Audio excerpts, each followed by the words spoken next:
Barangay Love Stories. Barangay Love Stories. Kailangan daw natin na laging magbakasakali.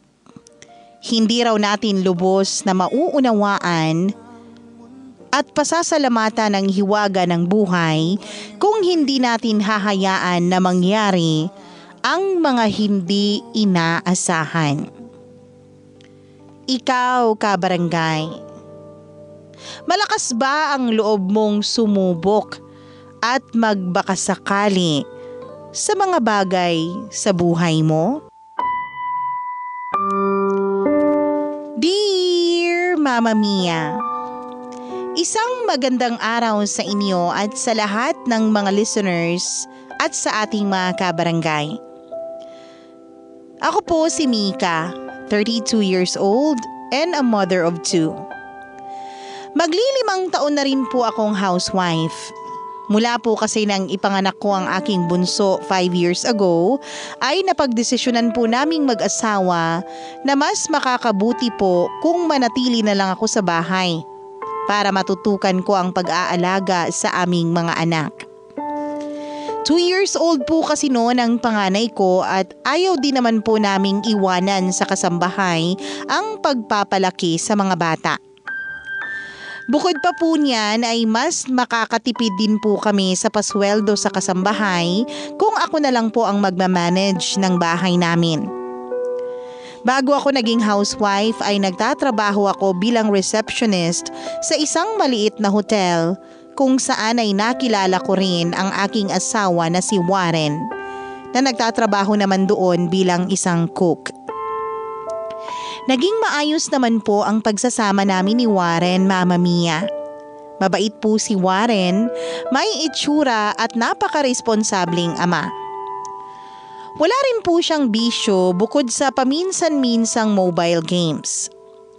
Bukod sa mga simpleng tampuhan na karaniwan naman sa lahat ng mag-asawa, ay wala rin po kaming naging malaking pagtatalo sa loob ng 7 taon ng pagsasama namin. Hanggang nito nga pong pagbukas ng 2020 kung saan ay parang nadamay din ang aming relasyon sa kamalasan na dumapo sa buong mundo. At ito nga po ang gusto kong ikwento sa inyo ngayon at hingan sana ng advice kung ano ba ang dapat kong gawin. Totoo nga siguro ang sinasabi nila na mararamdaman ng isang babae kung ang kanyang asawa ay may third party. At dito nga pong January 2020 ay napansin ko na may naging pagbabago sa kilos ng asawa ko. Noong una ay in denial pa ako dahil nga sa tagal naming nagsasama ay never naman pong nambabae si Warren. At least, hindi ko naramdaman na may iba siya. Pero nito pong January ay kakaiba talaga ang naging kutob ko. At lingid sa kaalaman ko ay yun na nga po pala ang magiging simula ng pinakamalaking pagsubok sa pagsasama namin ni Warren.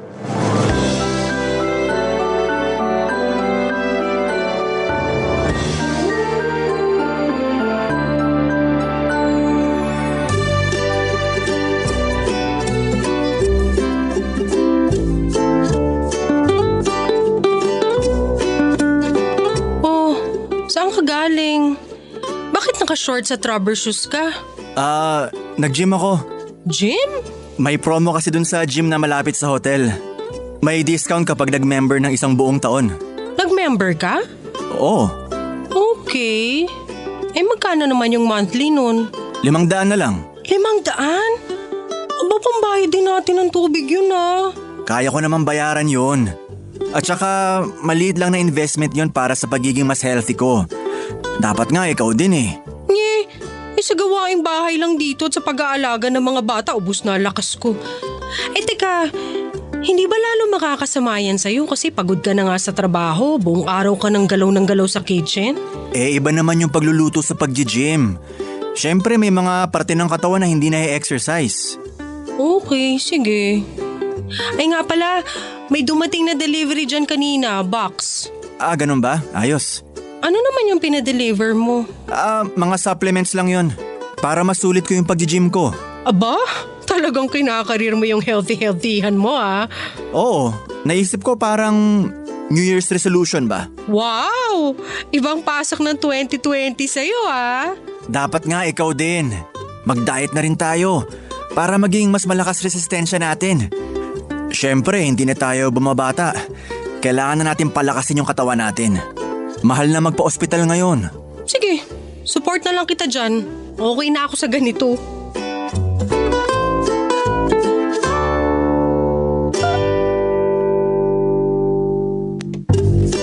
Nang i-check ko, Mama Mia, sa internet ang mga biniling supplements ni Warren, ay nakita kong mga pampalaki sila ng katawan.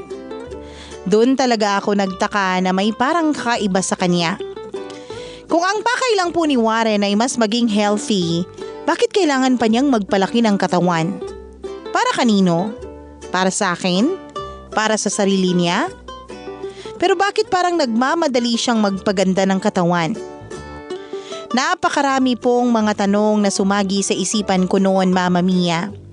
Pero sinubukan ko pong magmaang-maangan at pilit na isinantabi ang mga agam-agam ko.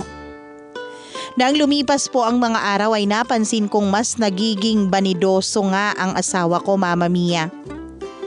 May mga bagong damit na binili, sapatos, pati pabango. Nang hindi na ako nakatiis ay kinumpronta ko na siya tungkol dito.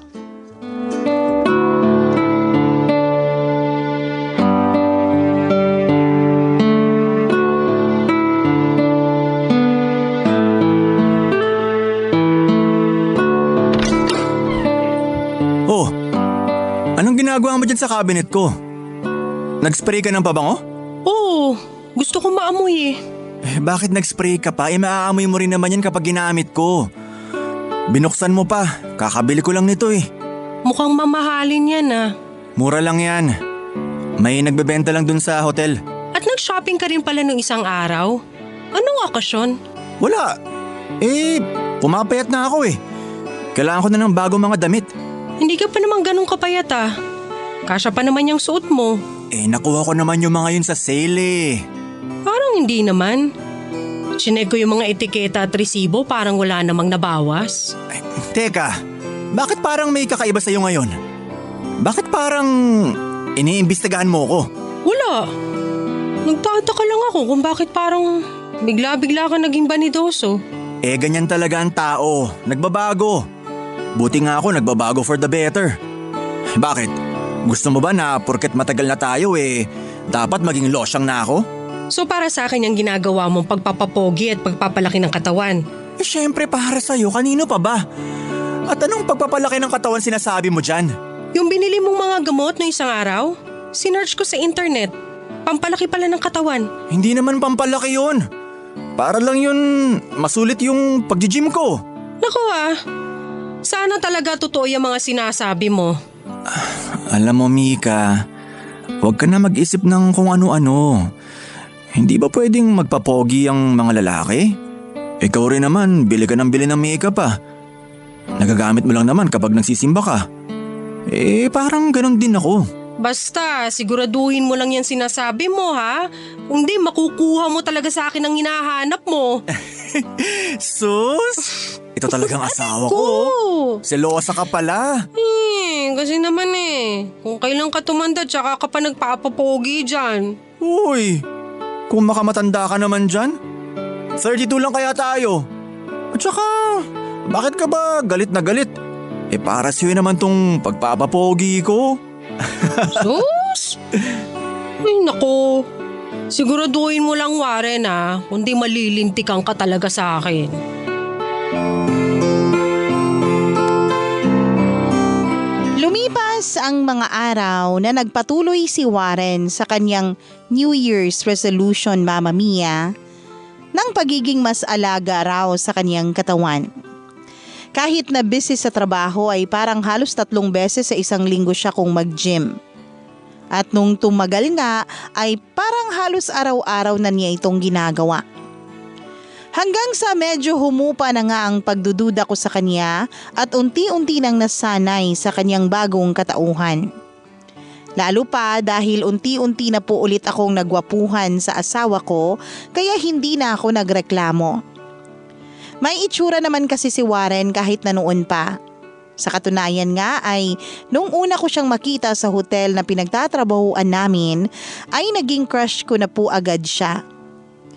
Pero medyo natagalan po na magka-developan kami sa isa't isa dahil nalaman ko na nag-moving on stage pa pala siya sa isang relationship niya sa kanyang girlfriend na nakipaghiwalay sa kanya dahil gusto nitong mag-abroad. Samantalang ayaw naman po ni Warren na umalis ng bansa. Yung babae naman daw ay ayaw ng LDR kaya pinagpalit niya ang relasyon nila ni Warren para maabot niya ang pangarap niya sa abroad. At nalaman ko rin, Mama Mia, na ako pala ang pumalit sa posisyon ng babaeng yun sa hotel. At sa pagbibiro ng tadhana, ako rin po ang pumalit sa kanya sa puso ni Warren. Matapos ang ilang linggo ay maski po ako, Mama Mia, ay nahumaling at naengganyo na rin kay Warren. Naging mas health conscious na ako at nagbawas na ng mantika sa mga niluluto ko. Binawasan na ang mga binibiling chichirya para sa bahay at nag-exercise na rin ako. Maski nga po ako ay pumayat na at feeling ko ay naging blooming na rin tulad ni Warren, aaminin ko pong nakakagaan nga po sa pakiramdam kapag mas masustansya ang kinakain. At kapag tumitingin ako sa salamin ay parang gandang-ganda ako sa sarili ko dahil mas naging maalaga na rin ako sa aking katawan. Pero kahit na ganun po ang nangyari ay meron pa rin po akong isang napansin. Hindi pa rin po kami madalas nagsisiping ni Warren, Mama Mia. Minsan nga po, pakiramdam ko kapag ginagawa namin yon ay parang distracted siya sa ibang bagay.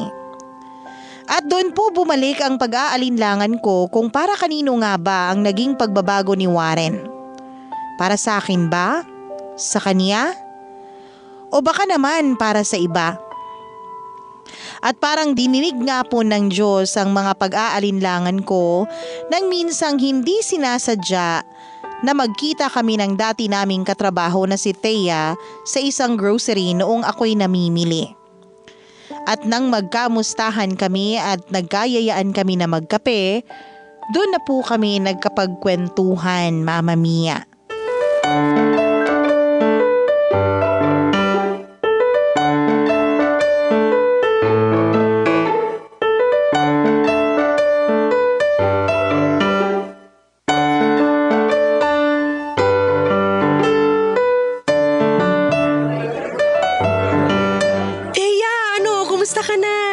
Okay naman. Uy nga pala, libre ko na to ha. Naku, ano ka ba? Hindi na, sagot ko na. Kaka-promote ko lang din kasi sa trabaho ng isang araw. Wow! Congratulations! Salamat. Pero naku, parang totoo yung kasabihan na. Pag swerte sa trabaho, malas naman sa love life. Dahil hanggang ngayon, single pa rin ako eh. Talaga? Bakit? Wala ba dun sa hotel ninyo? Naku ang babata ng katrabaho ko. Tapos yung mga kaidaran ko naman, lahat kundi may asawa na, may girlfriend na. Ikaw, housewife ka pa rin ba hanggang ngayon? Oo. Pagkatapos ko mag-resign, hindi na ako nagtrabaho. At mukhang panghabang buhay na nga to. O at least hanggang tumuntong siguro ng high school yung mga bata. Wagas ka, Mika. Grabe ang hirap siguro niyan. At ang boring. Pero in fairness ha, parang bumata ka mula nung huli tayong nagkita. Salamat.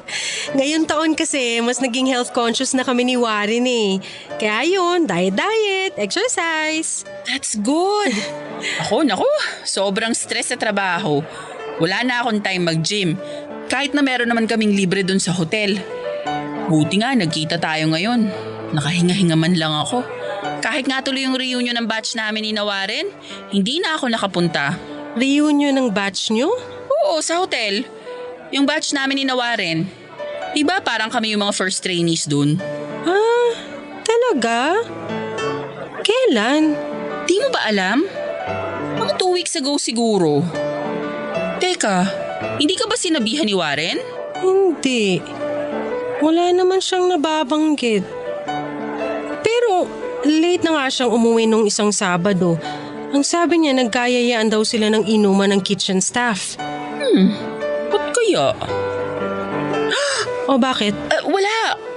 Oy, Thea, ano yan? Sabihin mo sa akin, kundi, naku, parang wala tayong pinagsamahan ha. Hindi. Baka kasi hindi ka in-invite ni Warren kasi ayaw niyang maging awkward. Andun kasi si Ana. Si Ana? As in yung ex-girlfriend ni Warren? Oo, bumalik kasi ng Pilipinas galing Abu Dhabi. Yun nga rin yung dahilan kung bakit nagkayayaan ng reunion eh. Ah, ganun ba? Bigla pong nandilim ang paningin ko nang marinig ko ang sinabi ni Thea, Mama Mia. Para po akong biglang sinapak ng pagkakataon sa revelasyon niya. Hindi ko na po maalala kung kailan ako huling nagselos, Mama Mia. Siguro nung una o sa ikalawang taon namin ni Warren. Pero matapos naming magpakasal at magkaanak, ay hindi ko na po naisip ang tungkol sa kanyang ex-girlfriend. At hindi ko rin po akalain na matapos ang 7 taon ng pagsasama namin ni Warren ay bigla ulit papasok sa eksena ang ex niyang si Ana. Buong akala ko rin ay nakamove on na si Warren sa loob ng matagal na panahon naming pagsasama. Pero sa nabanggit pong impormasyon ni Thea ay parang hindi pa pala. At pakiramdam ko ay parang naloko din ako sa loob ng mahabang taon. Dahil din po sa sinabi ni Thea ay bigla ko tuloy na pagtagpi-tagpi ang mga pagbabago kay Warren. Si Ana kaya ang dahilan kung bakit biglang nakaisip na magpapogi at magpalaki ng katawan si Warren. Kinagabihan po matapos naming magkita ni Thea ay kinumpronta ko si Warren para malaman ko na ang totoo.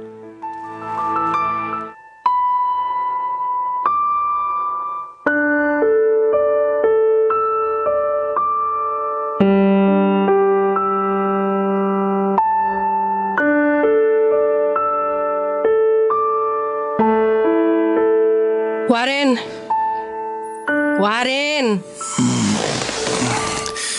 Oo. Kumising ka, may tatanong ako sa'yo. Ano? Hindi ba pwedeng bukas na yan paggising natin? Bakit hindi mo sinabi sa akin na may reunion kayo? Ano? At bakit hindi mo sa akin sinabi na nandun si Ana? Alam ko na kasi yung magiging reaksyon mo kaya hindi ko na sinabi. Bakit mo naman iisipin na ganito ang magiging reaksyon ko? Siyempre, dahil ex ko yung tao. So kahit na more than 7 years na kayong hiwalay, kasal na tayo at may mga anak na tayo, iniisip mo pa rin na magseselos ako kay Ana, ganun ba? Oo. Hindi mo ba naisip na sa pagtatago mo ng totoo, mas lalo akong maghihinala sa'yo? Maghihinala na ano? Pwede ba, Mika? Gabing-gabi na. Ginising mo ako para dyan sa walang kakwenta-kwentang bagay na yan? Kailan mo nalaman na babalik si Ana dito? Ewan, hindi ko alam. Doon ko lang nalaman nung nag-attend ako ng reunion. Sinungaling? Anong sinungaling? Kaya kayo nag-reunion dahil bumalik si Ana sa Pilipinas? Yun ang dahilan. Siya ang nagyaya, tapos sasabihin mo na hindi mo alam? Teka, bakit ba ang dami mong alam? Sino ba nagsabi sa'yo? Huwag mo ibahin ang usapan. Hanggang ngayon nagsisinungaling ka pa rin sa akin. Hinaan mo ang boses mo. Magigising ang mga bata. Ano ba yan, Mika? So kaya ka ba bigla nag-gym? Ha? Kaya ka bigla nagpalaki ng katawan para ihanda ang sarili mo sa pagmumotel nyo? Napakabastos yung bibig mo, ha? Tumahimik ka na. Sagutin mo ako! Hindi nga! Tumigil ka na dyan sa pagiging silosa mo na wala namang batayan. Etong tandaan mo, Warren, ha? Barkado ka na sa akin. Malaman ko lang na may ginagawa kayong milagro ng Ana na yon, hindi ako magdadalawang isip na hiwalayan ka! Matulog ka na dahil ini-stress mo lang ang sarili mo dyan sa pagiging insecure at malisyosa mo!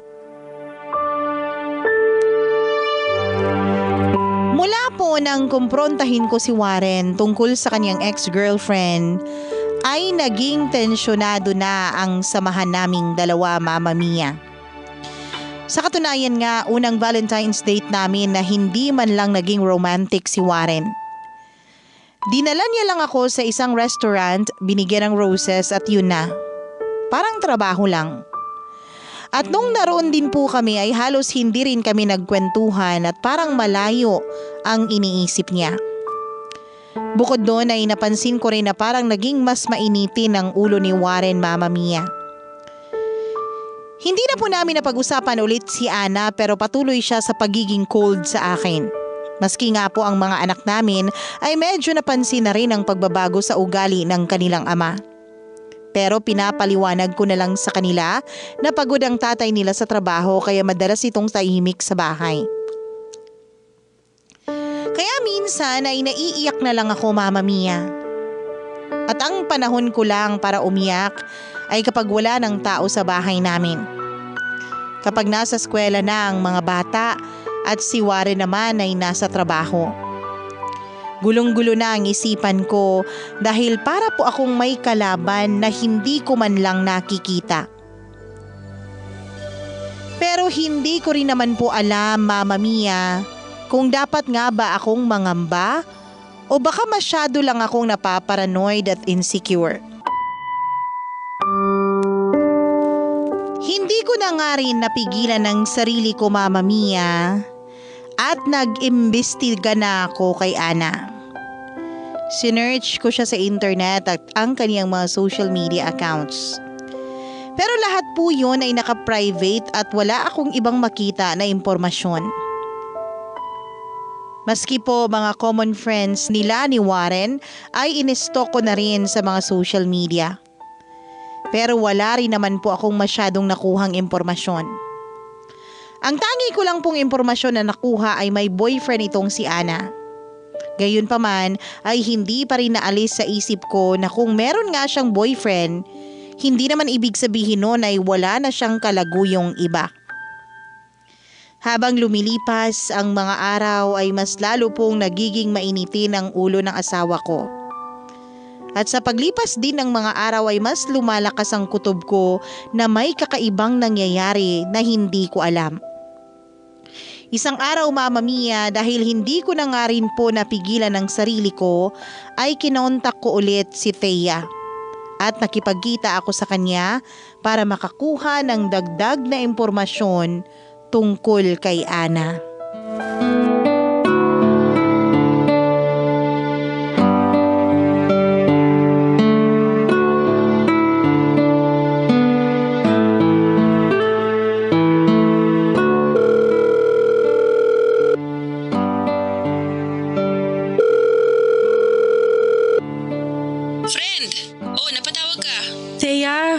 Busy ka ba? Hindi naman masyado. Kakauwi ko lang naman. Anong meron? May itatanong sana ako sa'yo eh. Ano yun?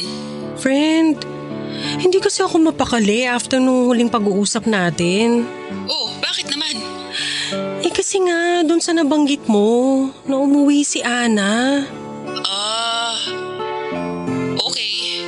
Bakit? Ano bang bumabagabag sa'yo? Hanggang ngayon kasi hindi ko maalis sa isip ko kung bakit nagsinungaling si Warren sa akin tungkol dun eh. Ang sabi niya, para daw hindi ako magselos. Pero ewan, iba kasi ang kutob ko. Okay. Anong gusto mong malaman? Hindi rin ako naka-attend ng reunion eh. Wala rin akong balita kung anong nangyari dun. Hindi ba kayo nakapag-usap o nagkita ni Ana nitong nakaraan? Hindi, friend eh. Busy sa trabaho. Nag-message lang ako sa kanya na welcome back sa Pilipinas tapos nag-thank you siya. Yun na rin yung huli namin pag-uusap. So friends kayo sa social media, no? Oo. Ngayon, paparanoid ako eh. Feeling ko kasi parang may kakaiba kasi sa kinikilos ni Warren itong mga nakaraang linggo. Ha? So kutob mo na may relasyon sila? Hindi naman. Ewan. Pero friend, ewan ko ha. Kasi ang huli kong alam kay Ana, 5 years na sila ng boyfriend niya. Tapos nung isang linggo, nakita ko nag-post siya na engaged na sila. Parang nung Valentine's lang ata nag-propose. Ha? Oo. Well, mukha naman silang masaya dun sa pictures ng fiancé niya. Ganun ba? So ayun. Bakit hindi mo nalang kausapin si Warren tungkol dyan? Kinausap ko na nga siya pero nagalit lang. Silosa daw ako at insecure. Anyway, sige Thea ha, maraming salamat. Pasensya na sa istorbo.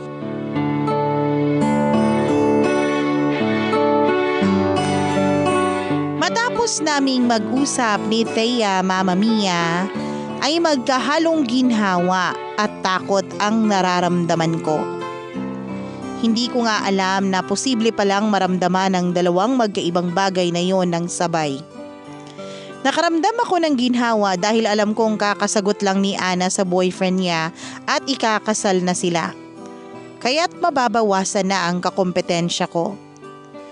Pero nakaramdam din ako ng pangamba na baka palaging mainitin ang ulo ni Warren kamakailan ay dahil marahil sa nalaman niyang ikakasal na ang ex-girlfriend niya.